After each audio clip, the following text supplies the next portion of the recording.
Stella. It's 6:54. It's time for my final thought. January 20th is a day reserved to celebrate the life of a man who believed in the healing power of love. He believed that if the people of this country could put aside their differences and see the humanity in each other, then true equality and empowerment could be achieved. It was against the backdrop of his legacy that thousands of self-described patriots, most heavily armed and dressed as though they were going to war, filled the streets surrounding Virginia's capital yesterday to protest what they would call an assault on their right to own weapons of war. Following rallying calls on the internet, local advocates were joined by so-called militia members from surrounding states, with some coming from as far away as Texas and Florida.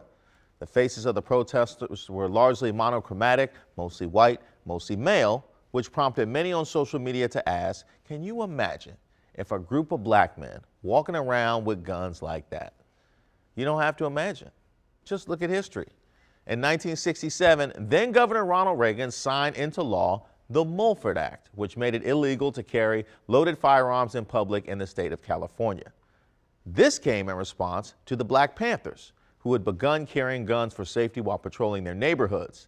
And it was after they marched on the state capitol demanding that their constitutional rights be upheld that this gun control law was enacted and praised. Yesterday's gathering, while peaceful, was carried out by fearful people looking to instill fear in elected officials and their supporters through a show of promised force.